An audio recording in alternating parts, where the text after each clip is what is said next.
ദിലീപിനെ അറിയായിരുന്നു ഹനീഫ് ഖാൻ്റെ ഒരു സ്വഭാവം. അതുകൊണ്ട് തന്നെ ഇവരെ അപ്രോച്ച് ചെയ്തിരിക്കുന്ന മറ്റൊരു രീതിയിലായിരുന്നു. ഹനീഫ് ഖാൻ്റെ ഇനോവ കാറ് എൻ്റെ സെറ്റുകളിൽ ഓടാൻ വേണ്ടി അനുവദിക്കണം. ഇതിലൂടെ ദിലീപ് മനസ്സിലാക്കുന്നത് ഇവർക്കൊരു സ്ഥിര വരുമാനം, പ്രതിമാസം ഒരു വരുമാനം ഉണ്ടാക്കിക്കൊടുക്കുക. ഇത് 1-2 മാസമല്ല, 16 വർഷമാണ്. എല്ലാ മാസത്തിലും അല്ലെങ്കിൽ 2 ആഴ്ച കൂടുമ്പോൾ ദിലീപേട്ടൻ്റെ ഒരു ഫോൺ വിളി ഉണ്ടാവും. എല്ലാം ഓക്കെ അല്ലേ, അല്ലേ ഇതല്ലേ എന്ന് പറഞ്ഞൊരു ഫോൺ വിളി ഉണ്ടാവും. അതിനിടയിൽ അടുത്ത കാലത്ത് എനിക്ക് തോന്നുന്നു അന്ന് പോയി അച്ഛന്റെ മരണസമയത്ത് വന്ന പലരും തന്നെ പിന്നീട് വീട്ടിലേക്ക് വരികയോ അല്ലെങ്കിൽ കാണാൻ വരികയോ ഒന്നും ഉണ്ടായിട്ടില്ല. എന്തെങ്കിലും ഒരു അത്യാവശ്യമൊക്കെ പറഞ്ഞ് തരാറുണ്ട് എനിക്ക്. ഞാൻ ഉള്ള കാര്യം പറയാം, സത്യം. മലയാളികളുടെ ജനപ്രിയ നായകൻ അതാരെന്ന് ചോദിച്ചു കഴിഞ്ഞാൽ നമ്മളുടെ മനസ്സിൽ എപ്പോഴും ഓടി വരുന്ന ഒരു പേര് ദിലീപിന്റെ തന്നെയാണ്, അല്ലെ? ദിലീപ് എന്ന് പറയുന്ന വ്യക്തി ചെയ്യാത്ത കുറ്റത്തിന് കഴിഞ്ഞ കുറേ വർഷങ്ങളായിട്ട് അനുഭവിച്ചിട്ടുള്ള ഒരു മാനസികാവസ്ഥയും ജയിലിൽ കിടന്ന കാര്യങ്ങളെല്ലാം നമ്മൾ അറിഞ്ഞതാണ്. ഇപ്പോഴും വിശ്വസിക്കുന്നു ദിലീപാണ് അതിൻ്റെ പിന്നിലുള്ളത്, ആ ഗൂഢാലോചന നടത്തിയ ദിലീപാണ് എന്നൊക്കെ ഇപ്പോഴും വിശ്വസിക്കുന്ന ഒരുപാട് മലയാളികൾ ഉണ്ട് എന്നുള്ളത് വാസ്തവമാണ്. അവരെ കുറ്റം പറയാനും പറ്റത്തില്ല ഒരു പരിധി വരെ. അതിൻ്റെ റീസൺ ഇവിടുത്തെ മെയിൻ സ്ട്രീം മാധ്യമങ്ങൾ ദിലീപാണ് കുറ്റക്കാരൻ എന്ന് പറഞ്ഞുകൊണ്ട് ആ ഒരു പേര് ദിലീപിന് ചാർത്തി കൊടുത്തിട്ടുണ്ടായിരുന്നു. അതുകൊണ്ട് തന്നെ മീഡിയക്കാർ പറഞ്ഞത് വിശ്വസിച്ച് ദിലീപ് അല്ല ഇതിന്റെ പിന്നിൽ എന്ന് മാറി ചിന്തിക്കാൻ ജനങ്ങൾക്ക് കഴിയാത്ത വിധത്തിലാക്കി വെച്ചിട്ടുണ്ട് ആ ഒരു വിഷയം എന്ന് തന്നെയാണ് പറയാനുള്ളത്. ഏതാണ് വിഷയമെന്ന് ഞാൻ പ്രത്യേകം എടുത്ത് പറയണ്ടല്ലോ. നടിയെ ആക്രമിച്ച ആ ഒരു കേസുമായി ബന്ധപ്പെട്ട് ആ വിഷയത്തിൽ ദിലീപിനെ കോടതി വെറുതെ വിട്ടു. തെളിവുകളില്ലാത്തത് കൊണ്ട് തന്നെ കോടതി വെറുതെ ദിലീപിനെ വിട്ടു. എന്നിട്ടും മാധ്യമങ്ങളും ഒരു പക്ഷത്ത് നിന്നുകൊണ്ട് കുറെ ആൾക്കാർ, ജനങ്ങൾ പറയുന്നത് ദിലീപാണ് അതിന്റെ പിന്നിൽ, ആ ഗൂഢാലോചന നടത്തിയ ദിലീപാണ് എന്നാണ് കുറെ പേര് പറയുന്നത്. അങ്ങനെ പറയുന്നവരും അല്ലാതെ ദിലീപ് അതിന്റെ പിന്നിൽ കുറ്റക്കാരനല്ല അല്ലെങ്കിൽ ദിലീപ് അതിന്റെ പിന്നിൽ ഇല്ല എന്ന് ചിന്തിക്കുന്നവരുമായിട്ടുള്ള എല്ലാവരും ഈ വീഡിയോ മാക്സിമം ഫുള്ള് കാണാൻ ശ്രമിക്കുക. ഓക്കെ, വീഡിയോ ആദ്യമായി കാണുന്ന ചാനൽ സബ്സ്ക്രൈബ് ചെയ്യാനും വീഡിയോ ലൈക്ക് ചെയ്യാനും ഹൈപ്പ് കൊടുക്കാനും മറക്കണ്ട. അപ്പൊ റീസൺലി കൊച്ചിൻ ഹനീഫയുടെ വീട് പാലുകാച്ച് നടന്നിട്ടുണ്ടായിരുന്നു. കഴിഞ്ഞ 16 വർഷം കൊച്ചിൻ ഹനീഫയുടെ കുടുംബം ഒരു വാടക വീട്ടിലാണ് താമസിച്ചിരുന്നത്. എന്നാൽ അവരെ സഹായിക്കാനോ അങ്ങനെ ആൾക്കാർ വരികയോ അല്ലെങ്കിൽ ഈ പറഞ്ഞ പോലെ അവർ സഹായം തേടി ഇറങ്ങുകയോ അല്ലെങ്കിൽ സോഷ്യൽ മീഡിയയിൽ വന്നിട്ട് ഭർത്താവിന്റെ പേരും പറഞ്ഞ് കാശുണ്ടാക്കുകയോ ഒന്നും അവർ ചെയ്തിട്ടില്ല. അവർ ഒതുങ്ങിക്കൂടി ഉള്ളത് കൊണ്ട് ഓണം പോലെ എന്ന് പറഞ്ഞ് ഒരു വാടക വീട്ടിൽ താമസിക്കുകയായിരുന്നു. എന്നാൽ കഴിഞ്ഞ 16 കൊല്ലം അവർ ആ വാടക വീട്ടിലായിരുന്നു. എന്നാൽ മാറി ഇന്ന് പുതിയൊരു വീട് വെച്ച് പാല് കാച്ചി കാര്യങ്ങളൊക്കെ കഴിഞ്ഞ് പുതിയൊരു ജീവിതത്തിലേക്ക് അവർ കാൽച്ചുവട് എടുത്തു വെച്ചു എന്ന് തന്നെ പറയാം. എന്നാൽ അവിടെ ദിലീപിന്റെ ഒരു പങ്കുണ്ട്. എന്താണെന്ന് ചോദിച്ചു കഴിഞ്ഞാൽ കഴിഞ്ഞ 16 വർഷത്തോളം ദിലീപിന്റെ സെറ്റിൽ ഓടാൻ വേണ്ടിയിട്ട് ഈ പറയുന്ന കൊച്ചിൻ ഹനീഫയുടെ ഇന്നോവ കാർ അവിടെ കൂലിക്ക് ഉണ്ടായിരുന്നു എന്നതാണ് ഒരു വാസ്തവം. അത് ദിലീപ് തന്നെയാണ് ഏർപ്പാടാക്കിയത്. കൊച്ചിൻ ഹനീഫ മരണപ്പെട്ടതിന് ശേഷം ആ കുടുംബത്തിന് ഒരു വരുമാന മാർഗം ഉണ്ടാകാൻ വേണ്ടിയിട്ട് എത്ര കാലം എത്ര പേര് സഹായിക്കും? അങ്ങനെയൊന്നും ആർക്കും സ്ഥിരമായിട്ട് സഹായിക്കാനും പറ്റത്തില്ല, സഹായിക്കത്തുമില്ല. അതുകൊണ്ട് അവർക്ക് ആവശ്യം ഒരു വരുമാന മാർഗമായിരുന്നു.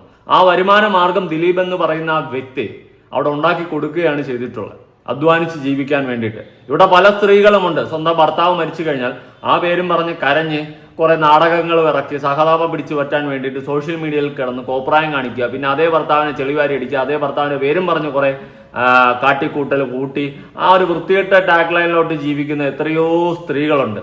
അവർക്കിടയിൽ അഭിമാനിക്കാം ഈ പറയുന്ന കൊച്ചിൻ ഹനീഫയുടെ ഭാര്യയ്ക്ക് എന്ന് തന്നെ ഞാൻ പറയും. അങ്ങനെ തന്നെ പറയണം. കാരണം ഇന്നേ വരെ ഒരു അൽക്കുലത്ത് പരിപാടിക്കോ അല്ലെങ്കിൽ സോഷ്യൽ മീഡിയയിൽ വന്ന ഒരു പ്രഹസനം കാണിക്കാനോ അവർ ഇതുവരെ നിന്നിട്ടില്ല. അതവരുടെ ഗോൾഡിയാണ്. അവർ ജീവിച്ച ചുറ്റുപാടും അവർ ജീവിച്ച ആ രീതിയും മരിച്ചുപോയ വ്യക്തിക്ക് കൊടുക്കുന്ന റെസ്പെക്റ്റുമാണ് എന്നാണ് ഞാൻ മനസ്സിലാക്കുന്നത്. ഓക്കെ, എന്തായാലും തുടർന്ന് ഇന്ന് ഞാൻ നേരത്തെ പറഞ്ഞ പോലെ ഒരുപാട് സ്ത്രീകൾ, ആരെയാണ് ഞാൻ ഉദ്ദേശിച്ചതെന്ന് ചിലപ്പോൾ നിങ്ങൾക്ക് മനസ്സിലായി കാണും, പ്രഹസനങ്ങൾ കാണിച്ച് സ്വന്തം ഭർത്താവിന്റെ പേരും പറഞ്ഞ് ജീവിച്ച ഒരു ചരിത്രമൊക്കെ ഉണ്ടായിരുന്നു. ഓക്കെ, അപ്പൊ അതവിടെ നിൽക്കട്ടെ.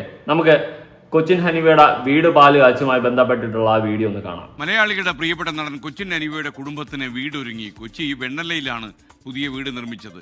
കൊച്ചിൻ ഹനീഫയുടെ ആകസ്മിക മരണത്തിന് ശേഷം കഴിഞ്ഞ 16 കൊല്ലം വാടക വീട്ടിലായിരുന്നു ഭാര്യ ഫാസില, അതുപോലെ തന്നെ കൊച്ചിൻ ഹനീഫയുടെ മക്കളായ സഭയും മറവയും താമസിച്ചിരുന്നത്. കൊച്ചിൻ ഹനീഫയുടെ സമ്പാദ്യത്തിൽ സ്വപ്ന വീട് ഒരുക്കിയതിന്റെ സന്തോഷത്തിലാണ് ഇപ്പോഴീ കുടുംബം.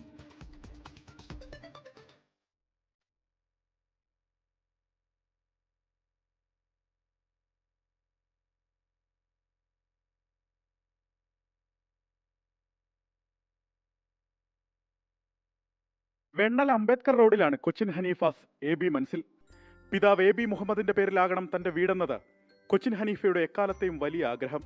5 ബെഡ്റൂം ഉൾപ്പെടെ മനോഹരമായി ഇന്റീരിയർ ചെയ്ത 3 നില വീട്ടിൽ മലയാളികളുടെ പ്രിയ നടന്റെ ഓർമ്മകൾ നിറഞ്ഞു നിൽക്കുന്നു. മൊമന്റോകൾ, അംഗീകാരങ്ങൾ, ഓർമ്മ ചിത്രങ്ങൾ. കഴിഞ്ഞ 16 വർഷം കൊച്ചിൻ ഹനീഫയുടെ കുടുംബം വാടക വീട്ടിലായിരുന്നു. അതിനുശേഷം വെച്ചപ്പോൾ 3 നിലയുള്ള നല്ല ആർഭാടകരമായിട്ടുള്ള ഒരു വീട് തന്നെയാണ് വെച്ചിട്ടുള്ളത്. കൊച്ചിൻ ഹനീഫ ഉണ്ടാക്കിയ കുറേ കാശും കാര്യങ്ങളൊക്കെ ഉണ്ട്. അത് പ്രത്യേകിച്ച് പിള്ളേർക്ക് 18 വയസ്സ് കഴിഞ്ഞാൽ മാത്രമേ ആ കാശ് എടുത്ത് ഉപയോഗിക്കാൻ പറ്റുന്ന രീതിയിലൊക്കെ ആയിരുന്നു കാര്യങ്ങളൊക്കെ. അപ്പോൾ അതൊക്കെ കിട്ടിയതിനു ശേഷം അവർ ആ കാശൊക്കെ എടുത്ത് അത്യാവശ്യം നല്ല ആർഭാടകരമായിട്ട് കൊച്ചിൻ ഹനീഫയുടെ ഓർമ്മയ്ക്കായിട്ട് ഒരു നല്ല അടിപൊളി കിടുക്കൻ വീട് തന്നെ വെച്ചു എന്ന് മനസ്സിലാക്കാം. ഓക്കെ, തുടർന്നുള്ള കാര്യങ്ങൾ കേൾക്കാം.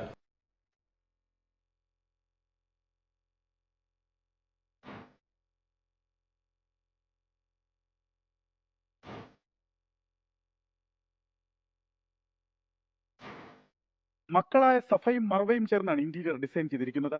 കൊച്ചിൻ ഹനീഫ വിട്ടുപിരിയുമ്പോൾ 4 വയസ്സായിരുന്നു ഇരട്ടകളായ സഫയ്ക്കും മർവയ്ക്കും. കുഞ്ഞുങ്ങളെ ചേർത്തണച്ച ഫാസില കഴിഞ്ഞ 16 വർഷം കൊണ്ട് ഹനീഫയുടെ സ്വപ്നങ്ങൾ ഒന്നൊന്നായി നേടിയെടുക്കുകയാണ്. തലശ്ശേരിക്കാരിയായ ഫാസില ഉറ്റവർ നിർബന്ധിച്ചിട്ടും നാട്ടിലേക്ക് മടങ്ങാൻ കൂട്ടാക്കിയില്ല. പേരിനു മുമ്പ് നാടിനെ അടയാളപ്പെടുത്തിയ വലിയ കലാകാരന്റെ ഓർമ്മകൾ ഈ മണ്ണിൽ തന്നെ തുടരണമെന്ന നിശ്ചയദാർഢ്യമായിരുന്നു ഫാസിലയ്ക്ക്. 16 കൊല്ലം കടവന്ത്രയിലെ വാടക വീട്ടിൽ താമസിച്ച കുടുംബം കൊച്ചിയിൽ തന്നെ തങ്ങളുടെ പ്രിയപ്പെട്ടവന്റെ സ്വപ്ന കൂടൊരുക്കി. 1 രൂപ പോലും ആരുടെ മുന്നിലും കൈനീട്ടാതെ.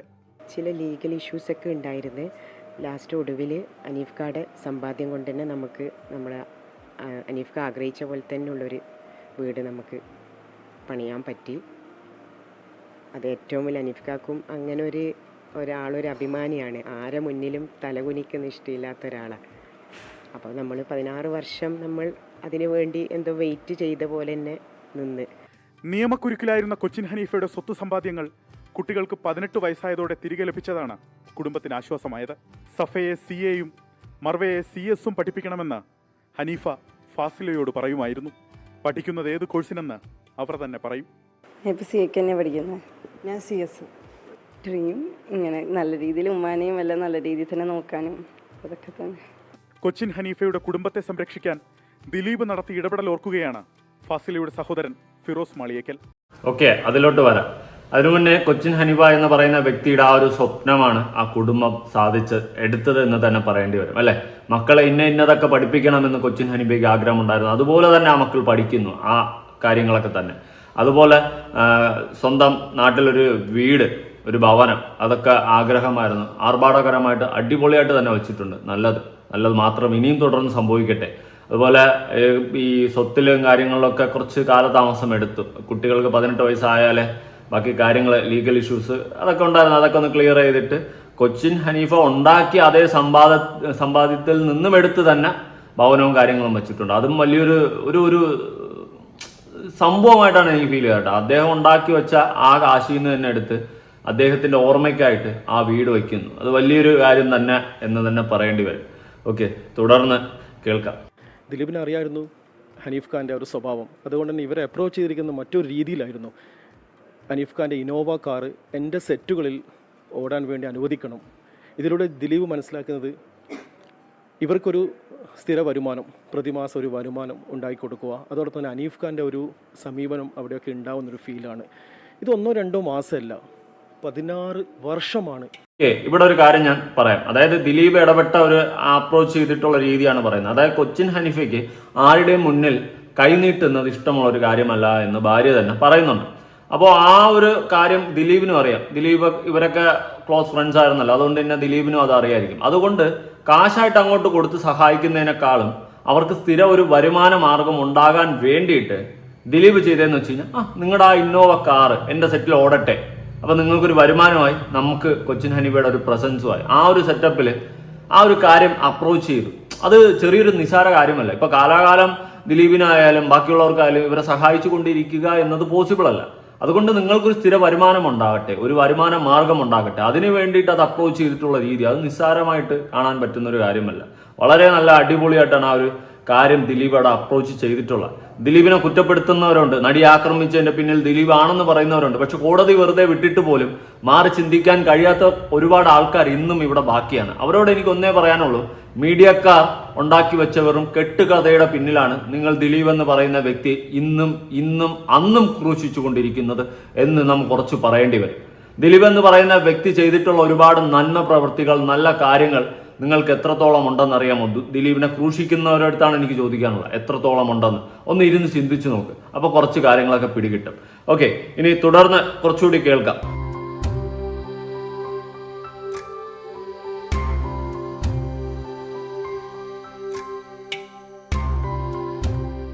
ആരുടെ മുന്നിലും കൈനീട്ടാൻ കൊച്ചിൻ ഹനീഫയ്ക്ക് ഒരു കാലത്തും താല്പര്യമുണ്ടായിരുന്നില്ല.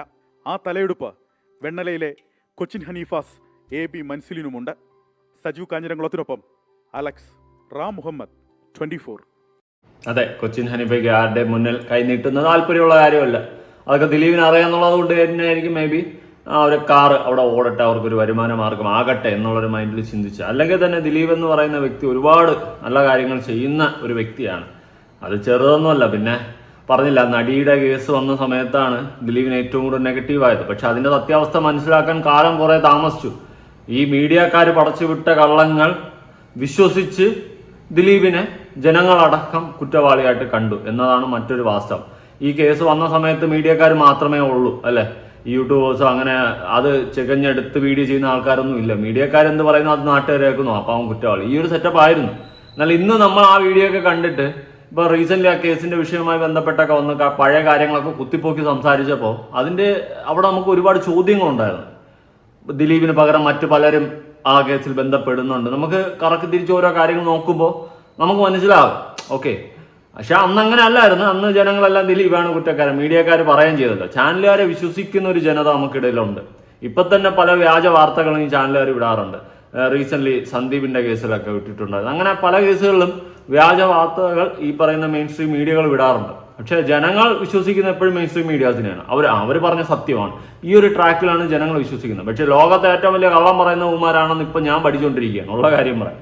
ഇനി ഞാൻ മറ്റൊരു വീഡിയോയുടെ സൈഡിൽ കൊടുക്കാം. അതായത് ദിലീപ് ഈ ഒരു ചടങ്ങിൽ വന്നതാണ്. പാലുകാച്ച സമയത്ത് ദിലീപ് വന്നിട്ടുണ്ടായിരുന്നു. ഹരിശ്രീ അശോകൻ, അവരൊക്കെ മറ്റേ പഞ്ചാബി ഹൗസിലെ ടീമല്ലേ, ഒരു ടീമല്ലേ. അപ്പോൾ ദിലീപ് അവിടെ വന്നിട്ടുണ്ട്. പാലുകാച്ച ചടങ്ങിൽ മുന്നിൽ തന്നെ ദിലീപ് നിൽപ്പുണ്ട്. അങ്ങനെ ചടങ്ങുകൾ കാര്യങ്ങളൊക്കെ അടിപൊളിയായിട്ട് കഴിയുന്നുണ്ട്. എല്ലാവരും ഒക്കെ ഉണ്ട്, നല്ല കാര്യം, സെറ്റായിട്ട് പോകുന്നുണ്ട്. ദിലീപ് വന്ന് പാലൊക്കെ ഒന്ന് കറക്കുന്നു. ഓക്കെ, നൈസ്, പ്രാർത്ഥിച്ചിട്ട് പോകുന്നു. ആ മനുഷ്യനെ ഒരുപാട് ക്രൂശിച്ചോ, നമ്മുടെ സമൂഹം ഒരുപാട് ക്രൂശിച്ചു ആ മനുഷ്യനെ. അതാണ് മറ്റൊരു സത്യം. ഇനി ഇടയ്ക്ക് നമ്മുടെ അനുഗ്രഹീത കലാകാരനായിട്ടുള്ള ശ്രീനിവാസനേട്ടൻ മരിച്ചിട്ടുണ്ടായിരുന്നു. അതിനുശേഷം ധ്യാൻ ശ്രീനിവാസൻ ഇടക്കാലത്ത് കുറച്ച് ദിവസം മുന്നേ മീഡിയയുടെ മുന്നിൽ സംസാരിക്കുന്ന സമയത്ത് ഒരു പ്രോഗ്രാമിൽ കുറച്ച് കാര്യങ്ങൾ ദിലീപിനെ പറ്റി പറയുന്നുണ്ടായിരുന്നു. നമുക്ക് എന്തായാലും അതൊന്ന് കേട്ടു നോക്കാം. അച്ഛൻ പോയതിനു ശേഷം സ്വാഭാവികമായിട്ടും ഞങ്ങളൊരു കഴിഞ്ഞ വർഷം പ്രിൻസ് ആൻഡ് ഫാമിലിയാണ് അവസാനം ഓടി പടം, ഓർമ്മയിൽ എന്നും ഉണ്ടാവും. അപ്പോൾ ആ സിനിമയ്ക്ക് ശേഷം ചിലപ്പോൾ പല ബന്ധങ്ങളും സിനിമ കഴിയുന്നതോടുകൂടി അത് പലപ്പോഴും ഇല്ലാതാവും. ആ സിനിമ കഴിഞ്ഞതിന് ശേഷം എനിക്ക് തോന്നുന്നു കഴിഞ്ഞ ഒരു വർഷത്തിനിടയിൽ അച്ഛൻ പോയതിനു ശേഷം ആയിക്കോട്ടെ പലരും വിളിക്കാറുണ്ട്, ചിലര് കാണണമെന്ന് പറയാറുണ്ട്. പക്ഷേ എല്ലാ മാസത്തിലും അല്ലെങ്കിൽ 2 ആഴ്ച കൂടുമ്പോൾ ദിലീപേട്ടന്റെ ഒരു ഫോൺ വിളി ഉണ്ടാവും. എല്ലാം ഓക്കെ അല്ലേ, ഇതല്ലേ എന്ന് പറഞ്ഞൊരു ഫോൺ വിളി ഉണ്ടാവും. അതിനിടയിൽ അടുത്ത കാലത്ത് എനിക്ക് തോന്നുന്നു അന്ന് പോയി അച്ഛന്റെ മരണസമയത്ത് വന്ന പലരും തന്നെ പിന്നീട് വീട്ടിലേക്ക് വരികയോ അല്ലെങ്കിൽ കാണാൻ വരികയോ ഒന്നും ഉണ്ടായിട്ടില്ല. അതാണ് ദിലീപ് എന്ന് പറയുന്ന വ്യക്തി ഓക്കെ ആണോ എന്നൊക്കെ 2 ആഴ്ച കൂടുമ്പോൾ വിളിച്ച് ചോദിക്കുന്നു എന്നാണ് ഇവിടെ ധ്യാൻ പറയുന്നത്. ഓക്കെ, അത് ആ വ്യക്തിയുടെ ഒരു ക്വാളിറ്റി ആയിട്ടാണ് ഞാൻ മനസ്സിലാക്കുന്നത്. അത് അങ്ങനെയാണ്, ചില മനുഷ്യർ അങ്ങനെയാണ്. അങ്ങനത്തെ മനുഷ്യർ വളരെ കുറവാണ് നമ്മുടെ സമൂഹത്തിൽ. ഇപ്പോൾ ഞാനായാൽ കൂടി ഇങ്ങനെ ഒരു സ്വഭാവം ഉണ്ടെന്ന് എനിക്ക് തോന്നുന്നില്ല. എനിക്ക് അങ്ങനെ വിളിച്ച് അന്വേഷിക്കുന്ന ഒരു സ്വഭാവം ഒന്നുള്ള വ്യക്തിയല്ല. നീ ഓക്കെ ആണോ എന്നൊന്നും വിളിച്ച് മറ്റുള്ളവർക്ക് അന്വേഷിക്കുന്ന ഒരു ക്യാരക്ടർ അല്ല ഞാൻ. പക്ഷെ അങ്ങനത്തെ ക്യാരക്ടർ ഉള്ള മനുഷ്യർ വളരെയധികം കുറവാണ്, അല്ലേ? ഇപ്പോൾ ശ്രീനിവാസനേട്ടൻ മരിച്ചു, ആ ചടങ്ങിൽ വന്നു, ഏറ്റവും ആദ്യം തന്നെ എത്തി, ചടങ്ങിൽ ഒരുപാട് നേരം ഉണ്ടായിരുന്നു, ഒക്കെ നിന്നു, ചടങ്ങൊക്കെ തീർന്നു, എല്ലാം കഴിഞ്ഞിട്ടൊക്കെയാണ് ദിലീപേട്ടനൊക്കെ പോയിട്ടുള്ളത്. എന്നിട്ട് വേണമെങ്കിൽ അത് കഴിഞ്ഞിട്ട് തോളി തട്ടിയിട്ട് ദിലീപിനങ്ങ് പോവാം. പിന്നെ അവിടെ വിളിക്കേണ്ട കാര്യം അങ്ങനെയൊന്നുമില്ല. അങ്ങനെ വിളിക്കേണ്ട കാര്യമൊന്നും ഉള്ളതായിട്ട് എനിക്ക് തോന്നുന്നില്ല. പക്ഷെ 2 ആഴ്ച കൂടുന്തോറും വീണ്ടും വിളിച്ചിട്ട് ഓക്കെ ആണെന്നൊക്കെ ചോദിക്കുന്നുണ്ടെങ്കിൽ ആ വ്യക്തി അങ്ങനെയാണ് മറ്റുള്ള ആൾക്കാരെടുത്ത് ആ വ്യക്തി പെരുമാറുന്നതും അപ്രോച്ച് ചെയ്യുന്ന രീതി.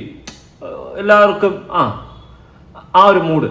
എനിക്ക് ആ മൂടൊന്നുമില്ല, സീരിയസ്ലി പറയാം. ഞാൻ അങ്ങനത്തെ വ്യക്തിയൊന്നുമില്ല. ഞാൻ പിന്നെ കോപ്പാണ്. എനിക്കങ്ങനെ ഞാൻ എൻ്റെ ഫ്രണ്ട്സിനെ പോലും ചുമ്മാ ഇരുന്ന് വിളിക്കുന്ന വളരെയധികം കുറവാണ്. അങ്ങനെ എല്ലാവരും ഡെയിലി വിളിക്കുക അങ്ങനത്തെ പരിപാടിയൊന്നുമില്ല. പിന്നെ നമ്മൾ ചിലപ്പോൾ ഇങ്ങനെ ഇരുന്ന് വെറുതെ സംസാരിക്കും. അല്ലാണ്ട് നീ ഓക്കെ ആണോടാ എന്നൊക്കെ വിളിച്ചിട്ട് സ്ഥിരം ചോദിക്കുന്ന ഒരു പ്രവണതയൊന്നും എനിക്കില്ല കേട്ടോ. ഞാൻ സീരിയസ്ലി പറയാം. ധ്യാൻ ബാക്കി പറഞ്ഞാട്ടെ. എപ്പോഴും വിളിച്ച് അമ്മ ഓക്കെ അല്ലേ അല്ലെങ്കിൽ നീ ഓക്കെ അല്ലേ എന്ന് വിളിച്ച് ചോദിക്കുന്ന ഒരാളാണ്. അതിൽ ഇപ്പം അടുത്ത് എനിക്ക് തോന്നുന്നു കഴിഞ്ഞ ആഴ്ച 2 ആഴ്ച മുന്നേ വിളിച്ചിട്ട് പറഞ്ഞു ഞാൻ അങ്ങോട്ട് വരുന്നുണ്ട് എന്നിട്ട് എന്നെ 3-4 തവണ വിളിച്ചു. ഞാൻ ഫോൺ എടുത്തില്ല. എന്നോട് പറഞ്ഞു എനിക്ക് അമ്മയൊന്ന് കാണണം, ചേച്ചിയും കുട്ടി ഞാൻ അങ്ങോട്ട് കാവ്യനെയും കുട്ടി വരുന്നുണ്ട്, നീ അവിടെ ഉണ്ടോ എന്ന് ചോദിച്ചിട്ട്. അപ്പോൾ ഇപ്പോഴും അച്ഛൻ പോയതിനു ശേഷവും അമ്മയെ കാണാൻ വേണ്ടി അദ്ദേഹം വരാനിരുന്നാണ്. ഞാൻ കാരണം അത് മുടങ്ങിപ്പോയി. അപ്പോൾ ഇപ്പോഴും ആ കരുതലും സ്നേഹവും ഉണ്ട്. അതെപ്പോഴും ഉണ്ടാവണേ എന്നുള്ളൊരു ഇത് മാത്രമേ ഉള്ളൂ. കേട്ടല്ലോ, ശ്രീനിവാസേട്ടൻ്റെ ഭാര്യയെ കാണാൻ വരും എന്നൊക്കെ പറയുന്നത് ഒരു ക്വാളിറ്റിയാണ്. അത് എല്ലാവർക്കും അത് ഉണ്ടാവണമെന്നൊന്നുമില്ല കേട്ടോ. സീരിയസ്ലി എല്ലാ വ്യക്തികൾക്കും അങ്ങനത്തെ ഒരു മാനസികാവസ്ഥ അല്ലെങ്കിൽ അങ്ങനത്തെ ഒരു മനസ്സുണ്ടാവണം എന്നൊന്നും തോന്നുന്നില്ല.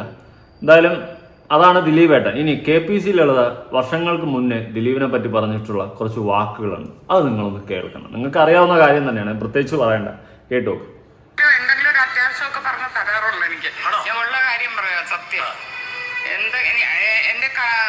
എന്തെങ്കിലും ഒരു കാര്യത്തിന് ഞാനൊന്ന് മനസ്സ് വിഷമിക്കുകയോ എന്തെങ്കിലും എൻ്റെ കണ്ണ് നിറയുകയോ ചെയ്താൽ അപ്പം വിളിക്കും ദിലീപ് എന്നെ. എന്താ ചേച്ചി?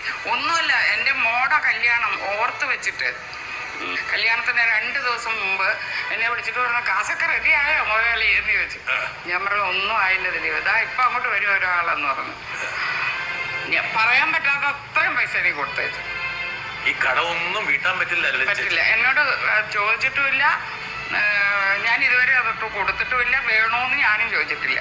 പിന്നെ ഒരു കാര്യം വേറെ എന്താണെന്നറിയില്ല, കഴിഞ്ഞ ജന്മത്തെ സുഹൃത്തോ എന്താണെന്നറിയില്ല, എന്ത് കാര്യം ഉണ്ടെങ്കിലും എന്നോട് വിളിച്ച് പറയും. ഞാനും അതുപോലെ തന്നെ ഒരു ആഴ്ചയിൽ ഒരു ദിവസമെങ്കിലും ദിലീപിനെ വിളിക്കാം. കേട്ടല്ലോ, ഇതാണ് ദിലീപ്. ഇങ്ങനെയുള്ള ഒരു വ്യക്തിയാണ് ഒരു വ്യാജ ആരോപണത്തിന് ഇരയാക്കപ്പെട്ട് ജയിലിൽ കിടക്കുകയും അതിനെ തുടർന്ന് ഒരുപാട് അനുഭവിക്കുകയൊക്കെ ചെയ്തിട്ടുള്ളത്.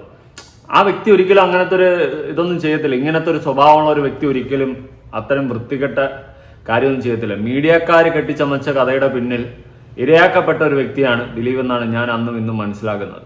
അത് പിന്നെ പഴയ ന്യൂസുകളും ഇപ്പം നടന്ന സംഭവങ്ങളും ഓരോന്നും എടുത്തു വെച്ച് പരിശോധിക്കുന്ന സമയത്ത് നമുക്കതിൻ്റെ ഒരു ക്ലാരിറ്റി കിട്ടും. ഇപ്പോൾ റിപ്പോർട്ടർ ചാനൽ തന്നെ ഒളി ക്യാമറ എന്ന് പറഞ്ഞുകൊണ്ട് പൾസർ സുനിയുടെ ഒരു വീഡിയോ ഒക്കെ എടുത്തിട്ടുണ്ടായിരുന്നു. ഓക്കെ, അപ്പോൾ ദിലീപിനെതിരെ എന്തെങ്കിലുമൊക്കെ ഉണ്ടാക്കുക അല്ലെങ്കിൽ ദിലീപിനെതിരെ കുറേ ആരോപണങ്ങൾ എത്തിക്കുക, ഇതൊക്കെ ചിലരുടെ അജണ്ടയായിട്ടാണ് എനിക്ക് മനസ്സിലാക്കാൻ സാധിച്ചിട്ടുള്ളത്. എങ്ങനെയെങ്കിലും ദിലീപിനെ തീർക്കുക. ദിലീപ് എന്ന് പറയുന്ന വ്യക്തി ഒരു സമയത്ത് കരിയറിൽ വൺ ഹൈപ്പിൽ നിന്ന സമയത്താണ്, അത് പ്രൊഡ്യൂസറായാലും ഡയറക്ടറായാലും ആക്ടറായാലും ഈ എല്ലാ മൈൻഡിലും അടിപൊളിയായിട്ട് നിന്നൊരു സമയത്താണ് ദിലീപിന് ആ ഒരു അടി കിട്ടുന്നത്, ഭയങ്കര വൻ അടി കിട്ടുന്നത്. അത് ഭയങ്കര ഒരു വീഴ്ചയാണ് ദിലീപിൻ്റെ കരിയറിൽ തന്നെ ഉണ്ടാക്കിയത്. പിന്നെ കയറി വന്നതൊക്കെ വളരെയധികം പ്രയാസമായിരുന്നു. ഇപ്പോഴും പഴയ ഒരു കയറ്റമുണ്ടോ എന്ന് ചോദിച്ചു കഴിഞ്ഞാൽ അറിയത്തില്ല. പിന്നെ രാംലീല എന്ന് പറയുന്ന പടത്തിലൂടെ കുറച്ചൊന്ന് കയറി വന്നിട്ടുണ്ടായിരുന്നു. അതിൽ സത്യം പറഞ്ഞാൽ ദിലീപിൻ്റെ ലൈഫ് എടുത്ത് വെച്ചിട്ടുണ്ടായിരുന്നു. ആ കൊടുക്കുന്ന കറക്റ്റ് ട്രാക്ക്, ആ ഒരു ഹിസ്റ്ററി സത്യം പറഞ്ഞാൽ ആ സിനിമയിൽ എടുത്ത് വെച്ചിട്ടുണ്ടായിരുന്നു. ഓക്കെ, എന്തായാലും സത്യം ജയിക്കട്ടെ എന്ന് പറഞ്ഞതുപോലെ കാലം തെളിയിച്ചു ദിലീപ് നിരപരാധിയാണെന്ന്. പക്ഷെ ഇന്നും മീഡിയക്കാർ പറയുന്നത് വിശ്വസിച്ചിരിക്കുന്ന കുറേ ജനങ്ങളുണ്ട്. നിങ്ങൾ വിഡ്ഢികളാണെന്ന് ഒരു പോയിന്റിൽ പറഞ്ഞാലും ഞാൻ പറയും നിങ്ങളെ മീഡിയക്കാരെ തെറ്റിദ്ധരിപ്പിച്ചതാണ്. ഓക്കെ, മെയിൻ സ്ട്രീം മീഡിയക്കാർ അത് മനസ്സിലാക്കുക. കാലം തെളിയട്ടെ. ഇനി ഹനീഫയുടെ വീട്ടിൽ വന്നിട്ടുള്ള ആ ഒരു ചടങ്ങിൽ പങ്കെടുത്ത കുറച്ച് ഭാഗങ്ങളൊന്ന് കാണാം.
കണ്ണൂർ പോകുമ്പോൾ തലശ്ശേരി മാറി കയറണം.